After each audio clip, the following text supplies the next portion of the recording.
Մայիսի 24-ին ողբերգական դեպք է տեղի ունեցել Երևանում ժամը 16:25-ի սահմաններում ներքին գործերի նախարարության ոստիկանությունում տեղեկություն է ստացվել, որ Նոր Խարբերդ փողոցի հասցեներից մեկում դիկա, իսկ քիչ անց կրկին օպերատիվ տեղեկություն է ստացվել, որ Նոր Խարբերդի Աջափնյակ թաղամասի ճանապարհի Մայթեզրի հատվածի շտապ օգնության խումբը Էրեբունի բժշկական կենտրոն բուժօգնության է տեղափոխել մի քաղաքացու։ Պարզվել է, որ մահացածը հանդիսանում է Երևանի բնակիչ 26-ամյա Գարիկ Գ-ն, իսկ Էրեբունի բժշկական կենտրոն տեղափոխված անձը Երևանի բնակիչ 29-ամյա Գոր Կ-ն է։ Դիակի արտաքին քննության բռնության հետքեր չեն հայտնաբերվել։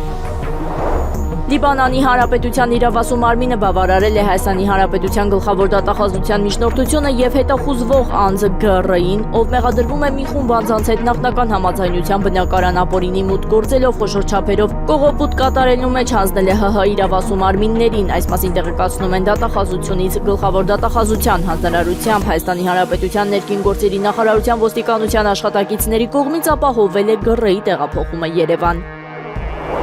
Երևանում կառուցվող բազմաբնակարանային շենքի 4-րդ հարկից աշխատակիցը ընկել եւ մահացել է։ Ահազանգ է ստացվել, որ նոր վարչական շրջանի Գյուրջան փողոցի 14/1 նոր կառուցվող շենքի շինհրապարակում դիկա։